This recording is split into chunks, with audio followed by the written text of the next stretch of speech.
చేయొచ్చు. అలాగే MEC CEC చేసిన వాళ్ళు బీకామ్ తో పాటు ఫస్ట్ ఇయర్ నుండే సబ్జెక్ట్ గ్రిప్ ని తీసుకొని బ్యాంకింగ్ ఫైనాన్స్ రిలేటెడ్ గా ఉన్నటువంటి క్వాంటిటేటివ్ యాప్టిట్యూడ్ మ్యాథమెటిక్స్ రీజనింగ్ ని నేర్చుకోండి. By the end of second year final year లో మీకు మంచి గ్రిప్ వచ్చిన తర్వాత ఎంఎన్సీ కంపెనీస్ లో ఒక ఫైనాన్షియల్ అనలిస్ట్ గా ప్లేస్మెంట్ కూడా పొందొచ్చండి. ఒకటైతే కామర్స్ స్టూడెంట్స్ కి కామర్స్ బ్యాంకింగ్ అండ్ ఫైనాన్స్ రంగంలో ఎటువంటి ఉద్యోగ అవకాశాలు ఉన్నాయి? ఇప్పుడు ప్రస్తుతం మనము గడిచిన ఒక 2-3 సంవత్సరాలు చూసినా కూడా 10 సంవత్సరాల నుండి ఎవరో ఇంజనీరింగ్ మెడిసిన్ గురించి చెప్పారు. తప్పకుండా దాని ఇంపార్టెన్స్ దానికి ఉందండి. కానీ ఎక్కడి వరకైతే డబ్బు అనే మ్యాటర్ ఉందో కామర్స్ బ్యాంకింగ్ అండ్ ఫైనాన్స్ లో ఎన్నో విధాల ఉపాధి అవకాశాలు ఉన్నాయి. మీరు ప్రొఫైల్ గా తీసుకున్నట్టయితే చార్టెడ్ అకౌంటెంట్ కావచ్చు, లేదా ఐసీడబ్ల్యూఏ కాస్ట్ అకౌంటెంట్ కావచ్చు, సిఎస్ కంపెనీ సెక్రటరీ కావచ్చు, బ్యాంకింగ్ సెక్టార్ లో బ్యాంక్ ఆఫీసర్ గా బ్యాంక్ మేనేజర్ గా ఉండొచ్చు, ఫైనాన్షియల్ అనలిస్ట్ గా చేస్తూ even you can become financial analyst. Civils తీసుకుంటే ఐఏఎస్ కానీ ఐపీఎస్ కావచ్చు. ఇలా కాకపోయినా మనం ఏదైతే వర్క్ ని సెటప్ చేసుకుని సిస్టమేటిక్ గా పోతున్నామో బ్యాంకింగ్ కానీ ఫైనాన్స్ కానీ ఇన్సూరెన్స్ ప్రతి ఒక్క చోట even government as well as private, not only in India, భారతదేశంలోనే కాకుండా ప్రపంచం మొత్తంలో కూడా కామర్స్ బ్యాంకింగ్ ఫైనాన్స్ లో చాలా మంచి ఉపాధి అవకాశాలు ఉన్నాయి. అది మనకు సొసైటీలో ఒక మంచి పేరుని తొందరగా సెటిల్ అయిపోయి ఒక మంచి జీవితాన్ని కూడా ఇస్తుంది. ఒకటి కరీంనగర్ నుంచి కాల్ తీసుకుందాం. కరీం గారు నమస్తే అండి. నమస్కారం అండి. కరీం గారు, Aneesh college of commerce director Anil Kumar గారు ఉన్నారు, మాట్లాడండి. మాట్లాడదామండి. చెప్పండి సార్.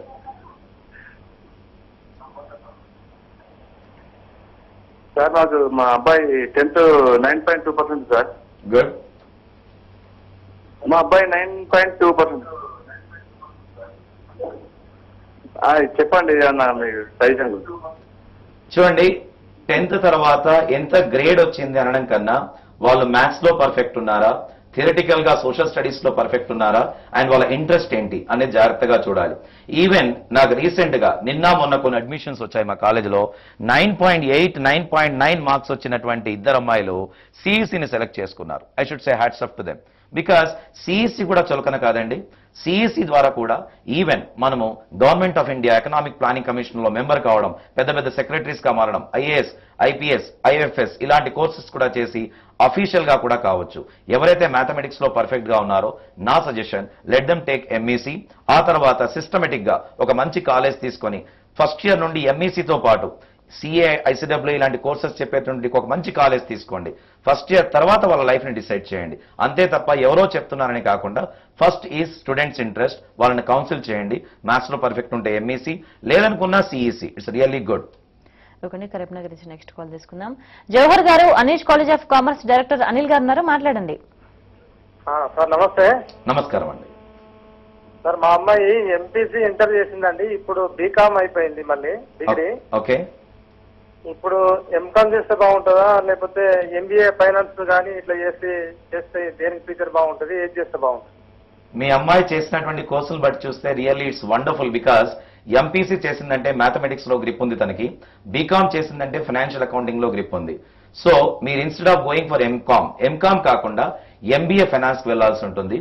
కానీ నా చిన్న సజెషన్ ఏంటంటే, మీరు చదివించుకోవాలి, బాగా డెవలప్మెంట్ రావాలి అంటే ఎంబీఏ ఫైనాన్స్ తో ఐసీడబ్ల్యూఏ కోర్సును చేయించండి. ఐసీడబ్ల్యూఏ డైరెక్ట్ గా ఇంటర్ గ్రూప్ అవుతుంది. సో ఐసీడబ్ల్యూఏ తో పాటు ఎంబీఏ ఫైనాన్స్ మీ అమ్మాయికి చాలా బాగా సూట్ అవుతుంది. విత్ ఇన్ 2 years ఒక మంచి కంపెనీలో ఒక మంచి జాబ్ తో కూడా సెటిల్ అవుతుంది. అండ్ తన ఫ్యూచర్ కూడా చాలా బాగుంటుంది. MBA finance with ICWA. Okay, next call తీసుకుందాం. రమేష్ గారు, Aneesh college of commerce director Anil గారు ఉన్నారు, మాట్లాడండి. Hello. Hello. Hello madam. Okay, thank you madam. ఇవ్వండి మేడం. Hello sir. రమేష్ గారు, మీరు టీవీ వాల్యూమ్ పూర్తిగా తగ్గించి డైరెక్ట్ ఫోన్ లో మాట్లాడండి. నేను తగ్గించానండి, ఇప్పుడు మాట్లాడండి మేడం. ఇవ్వండి సార్. చెప్పండి. సార్ ఏం లేదు, మా పాప ఫస్ట్ ఇంటర్మీడియట్ అయిపోయింది సార్, ఎంఈసీ. ఓకే. అయితే మా పాప యొక్క టార్గెట్ ఏంటంటే సార్ గ్రూప్స్కి వెళ్దామని ఆమె అనుకుంటుంది సార్ ఇప్పుడు. Very good. అయితే ఈ గ్రూప్స్కి వెళ్ళాలంటే ఇప్పుడు టార్గెట్ అనేది ఒకటి ఉంటే బాగుంటుందని చెప్పేసి మేము ఏం చేస్తున్నామంటే ఇంట్రెస్ట్ 6th year తో పాటుగా మేము ఐసీడబ్ల్యూ కంటిన్యూ చేపిద్దామని ప్లాన్ చేస్తున్నాం సార్ మేము. చాలా చాలా మంచి డెసిషన్ అండి. It's really good decision. ఎవరికైతే గ్రూప్స్ మీద వాటి మీద కాన్సన్ట్రేషన్ ఉంటుందో గ్రాడ్యుయేషన్ అనేది కంపల్సరీ. కానీ గ్రాడ్యుయేషన్ తో పాటు సబ్జెక్ట్ లో గ్రిప్ రావాలంటే ఒక ప్రొఫెషనల్ ప్యారలల్ ఉండాలి. సో మీరు ఏదైతే ఐసీడబ్ల్యూ అనుకున్నారో that's a very good option. Please stick on that option. తనకి దాని గురించి మొత్తం 100% చెప్పండి ఏంటుంటుందో. ఇంట్రెస్ట్ పెట్టి చూస్తే విత్ ఇన్ 4 or 5 years ఒక క్వాలిఫైడ్ ప్రొఫెషనల్ లేదా గ్రూప్ ఎగ్జామ్ ద్వారా ఒక బిగ్ అఫీషియల్ కూడా డెఫినెట్ గా అవుతుంది. So your decision is really correct. Okay, commerce గురించి మరిన్ని విషయాలు తెలుసుకునే ముందు స్టడీ గైడ్ లో షార్ట్ బ్రేక్.